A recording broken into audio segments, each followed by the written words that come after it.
Una serie de noticias internacionales, algunas polémicas, otras muy llamativas, por ejemplo, hemos vivido en el último año. Y este 2025 probablemente la mirada esté puesta en lo que ocurre en Estados Unidos con el regreso de Donald Trump a la Casa Blanca. La mirada también está puesta en Venezuela, los conflictos en Medio Oriente, pero queremos dar una mirada a un lanzamiento que se hará en los próximos días, el Índice de Riesgo Político de América Latina. Y para eso estamos ya con Jorge Saad, director del Centro de Estudios Internacionales de la Universidad Católica, que nos dará una mirada a la proyección 2025. ¿Cómo estás, Jorge? Bienvenido. Muy buenos días, Gabriela, y feliz año para ti y para todos los que nos están acompañando.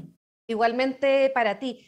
Yo leí una columna que decías que el 2025 iba a ser el año de la geopolítica, pero antes de esa proyección me gustaría tu análisis respecto a lo que fue el 2024, porque ustedes también habían hecho este índice de riesgo político de América Latina. Sí, efectivamente nosotros cuando proyectamos el 2024, fuimos de esas personas que decíamos que el nivel de riesgo político global y en América Latina iba a ser elevado el 2024.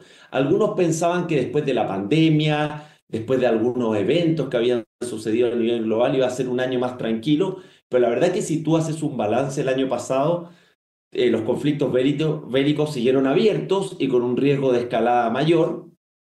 La elección de Trump con sus pros y contras, pero introduce una fuente de incertidumbre a nivel global. Tuvimos también un año violento en América Latina en términos de crimen organizado y una economía en nuestra región que sigue teniendo un desempeño mediocre y más bajo que el crecimiento mundial. ¿Qué es lo que ocurre hacia el 2025, Gabriela? Por una parte, la mayor fuente de incertidumbre va a ser geopolítica.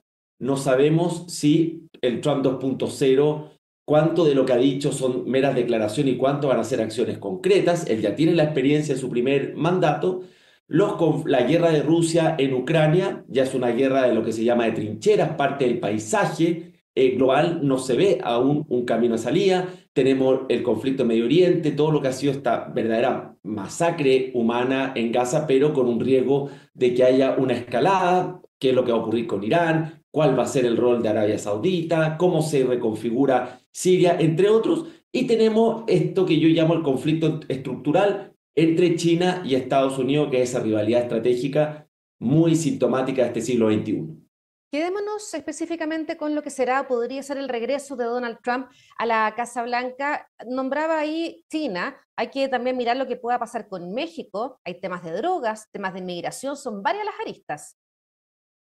Son muchas las aristas, creo que va a ser clave, Gabriela, los primeros 100 días de Trump. Probablemente sus primeras órdenes ejecutivas, como fue salirse del TPP, Estados Unidos, lo que fue en su primer mandato, seguramente va a tener algunas que van a ser potentes desde el punto de vista mediático.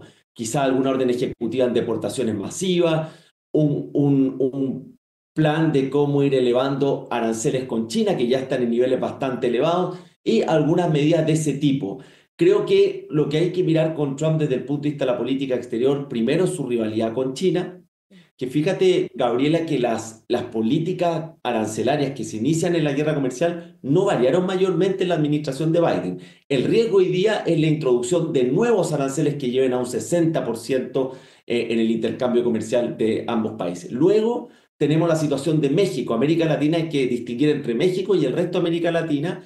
Un México que el 80% de sus exportaciones van al mercado estadounidense y que tiene prácticamente un nulo margen de acción frente a lo que puedan ser las medidas de Trump. Y posteriormente lo que ocurre con los conflictos bélicos. ¿Va a haber efectivamente algún avance de un cese al fuego o un término parcial de estos conflictos? ¿En qué condiciones van a suceder? ¿Cómo va a quedar la Unión Europea frente a ese tipo de negociaciones con un Trump que ya conocemos, es más unilateral, es más transaccional y no suele considerar lo que llamamos el multilateralismo o las alianzas para resolver este tipo de problemas? Y el tema de la inmigración, Jorge, lo pregunto porque fue motivo de campaña del entonces candidato Donald Trump. Hay que ver ahí qué pase con México y es también noticia en nuestro país. Es muy importante. Por una parte, en Estados Unidos, el anuncio de Trump es la deportación masiva de alrededor de 11 millones de inmigrantes ilegales o indocumentados. La mitad de ellos son mexicanos. y también hay una parte importante que son centroamericanos, pero la gran pregunta es cómo se va a implementar una medida de esa naturaleza. Muchos de esos indocumentados son fuerza de trabajo en estados como Florida, Texas, New Jersey, entre otros, entonces no es tan fácil llegar y aplicarlo. Y por otro lado tenemos la migración como fenómeno, digamos, regional, esto también es global, pero cuando vemos el índice de riesgo político que vamos a lanzar el 13 de enero, nuestra quinta edición, el tema migratorio y las deportaciones sube al tercer lugar.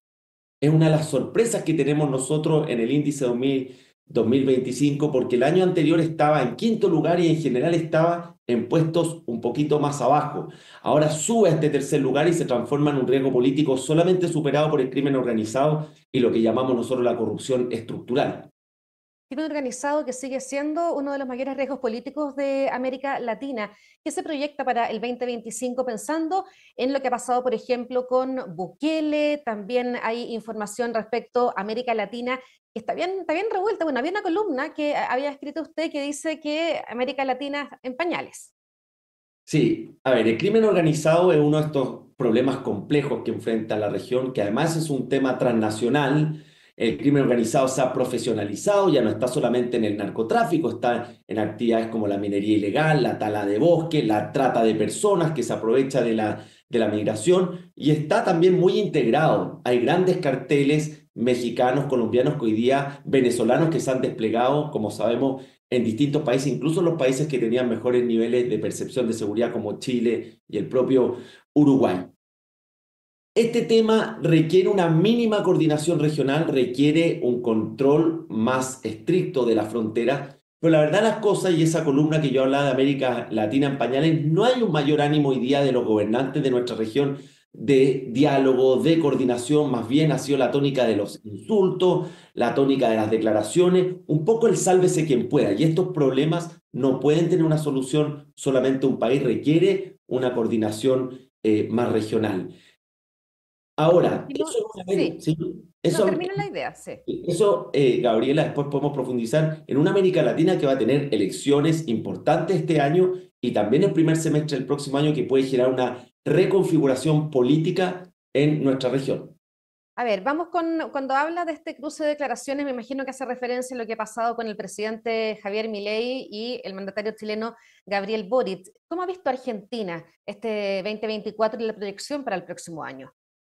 Yo creo que hay que distinguir en la evaluación del presidente Milei lo que es su programa económico, que hasta el momento está dando resultados, ha tenido un control extraordinario de la inflación, es verdad, metiendo al congelador la economía, pero también introduciendo mecanismos que son interesantes como el incentivo a atraer las grandes inversiones. Por otro lado, Milei este año enfrenta desafíos políticos importantes, son las elecciones legislativas en octubre en Argentina, donde hay una renovación parcial del Senado y la Cámara de Diputados, donde Milei no tiene mayoría.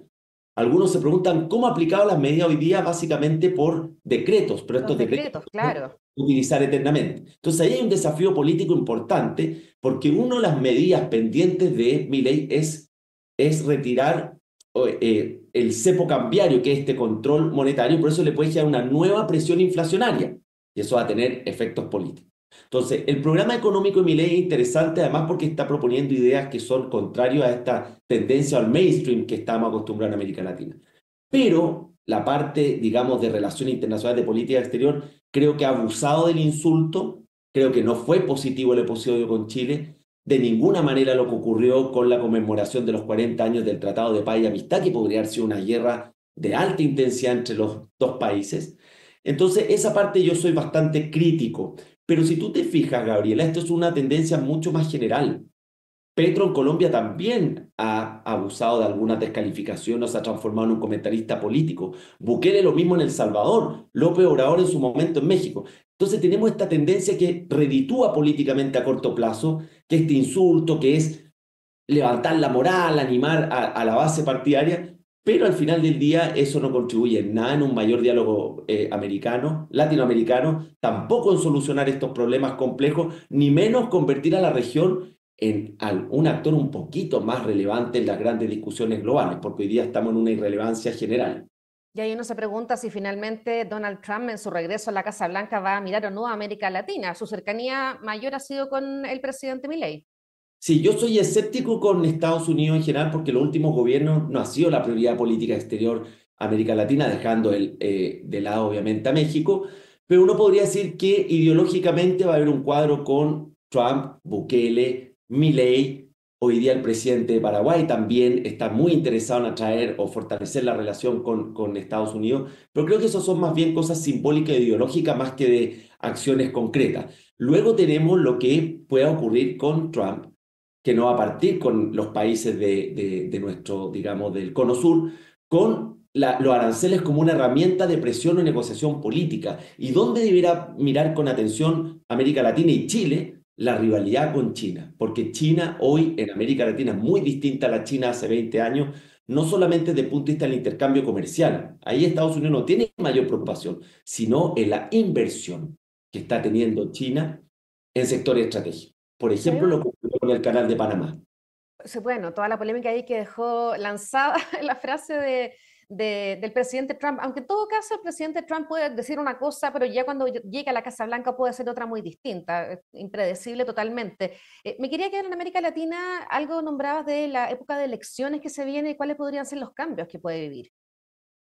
Tenemos, a ver, primero tenemos dos hechos muy importantes, uno que ya analizamos, que es el cambio de mando en Estados Unidos el 20 de enero, y el 10 de enero tenemos el cambio de mando en Venezuela. Luego tenemos elecciones en Ecuador este año, en Bolivia, importante para Chile, en Honduras y el propio Chile a fines de este año. Y en 2026 Colombia, Perú y también Brasil. ¿Qué es lo que ocurre? Que si el voto de castigo sigue siendo el que prima en la región, podríamos tener un giro nuevamente hacia gobiernos de fuerzas de derecha. Lo que ha sido la tendencia de América Latina desde el 2019 a la fecha, que el voto de castigo hacia el oficialismo es lo que está liderando la tendencia o la preferencia electoral. Y eso genera entonces un nuevo ciclo político donde las fuerzas de izquierda van siendo desplazadas nuevamente por fuerzas de derecha. Quedémonos con Perú y Bolivia, que son, bueno, dos realidades súper distintas en cuanto a política interna. Está por una parte esta pelea del MAS, del presidente Arce, con Evo Morales, y en Perú una presidenta con una bajísima aprobación. ¿Cuáles son los escenarios ahí? Bolivia tiene una profunda crisis política y económica. El presidente Arce está enfrentado con Evo Morales, son parte del MAS, de este movimiento hacia el socialismo, un poco reeditando lo que siempre ocurre en nuestra región, que es que el discípulo y el maestro se terminan enfrentando. Le ocurrió en Colombia a Santos con Uribe, le está ocurriendo ahora a Bolivia, le ocurrió a Ecuador con Correa y Lenín Moreno. Es una tendencia bastante general de esta política un poco caudillista que tenemos en nuestra región. Y Bolivia además tiene una profunda crisis económica. Yo siempre pongo el ejemplo del litio. Bolivia tiene las principales reservas de litio en el mundo y está al menos en 10 años atrasado en inversiones en comparación a Chile y Argentina, que son otros países con amplio potencial. ¿Cómo va a salir de esa crisis económica? Una economía que no tiene reservas, que está atrasada en la inversión, que tiene una crisis energética. Y en el caso de Perú, si bien se intentaron hacer esfuerzos de adelantar las elecciones, finalmente van a ser el 2026, y Dina Boluarte tiene un nivel muy bajo de aprobación. Hoy, falta mucho, los cuatro principales candidatos en una política que es muy fragmentada, Gabriela, por eso hay tantos candidatos, los cuatro que lideran son, digamos, de fuerzas de derecha o centro derecha, entonces ahí también debería haber un cambio político importante. Una América Latina que uno la va revisando, Jorge, con usted, y uno puede ver que está súper dividida. O sea, pensando en las miradas políticas que hay también, en las proyecciones, está complicada América Latina. Sí, está dividida. Si nosotros miramos la primera década del 2000, tuvimos esta tendencia a la marea rosa, Mm. simbolizada en Chávez, pero también estaba Lula, estaba Correa, estaba Evo Morales, que eran gobiernos de izquierda, pero con un amplio eh, billetera fiscal y con materias primas que estaban a precios muy altos. Y nosotros somos exportadores de materias primas, el cobre, el gas, el petróleo, etc. Luego vino un pequeño ciclo de centro derecha y hoy día lo que ocurrió es que hay mayor equilibrio ideológico y ha producido lo que tú dices también, división, tensiones. Y cuando vemos los riesgos políticos para el 2025, vemos que hay algunos que son estructurales, Gabriel, y que se mantienen en el tiempo. Crimen organizado, que ya lo mencionamos, la corrupción y el retroceso en la valoración de la democracia. Esos han mantenido los últimos años siempre los puestos de avanzada. Vemos este ascenso de la migración. Por ejemplo, hoy día tenemos más de 6,5 millones de venezolanos dando vuelta por la región, de los 8 millones que han salido del país, y algunas estimaciones dicen que podría haber una nueva ola entre 3 a 5 millones de nuevos venezolanos. La pregunta es cómo se absorbe ese nuevo flujo migratorio en la región. Después tenemos los anuncios de Trump de las deportaciones que hacían una presión en América Central. Nos quedamos en Venezuela, Jorge. Se viene el cambio de mando el próximo 10 de enero. Hay noticias de que este fin de semana el presidente Milei recibiría a Edmundo González en la Casa Rosada. Todo eso ahí recibiría, por eso lo decimos.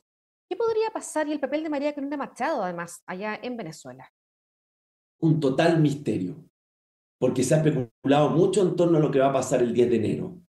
Corina Machado en sus redes sociales ha llamado a la población a movilizarse. Edmundo González anunció que va a estar ese día. Nadie sabe si va a llegar por vía terrestre, por vía aérea. Por vía aérea el riesgo que tiene que apenas llegue al aeropuerto lo terminarían deteniendo. Deteniendo, claro. Y uno podría decir, salvo que haya un pacto secreto cívico-militar, al cual yo le asigno una baja probabilidad, es muy difícil que ocurra algo sustantivo el 10 de enero. Ahora, lo que sí hemos aprendido que si hay algún cambio político en Venezuela, tiene que ser un cambio desde adentro, con el apoyo de la comunidad internacional, pero la comunidad internacional no es suficiente para sacar a un régimen dictatorial como el de Maduro, y para ese movimiento interno se requiere una parte importante de las Fuerzas Armadas que hoy día están enquistadas en el régimen de Maduro. Entonces se ve muy difícil, con un gran signo de pregunta, porque la verdad es que uno habla con distintos expertos, con venezolanos, conocedores de la política venezolana, y nadie sabe nada, o muy poquito. O muy poquitito. Y esto de Edmundo González, que comenzó esta suerte de gira, ya decíamos, puede que esté en Buenos Aires este fin de semana. Claro, ¿cómo se ha trasladado? Ha sido todo súper sigiloso.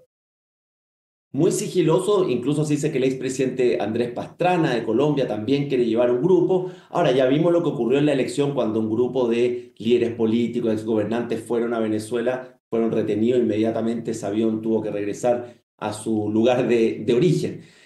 Se ve difícil, Gabriela, la negociación que lideró Brasil con Colombia y México, la troika llamada, fue muy decepcionante. Finalmente primaron intereses ideológicos, se instaló nuevamente esto de la no injerencia en asuntos internos. Entonces, yo creo que la vía negociada va a ser la única vía para que haya un cambio político en Venezuela. Es muy difícil porque no hay ningún incentivo ni de Maduro ni de su régimen de salir del poder.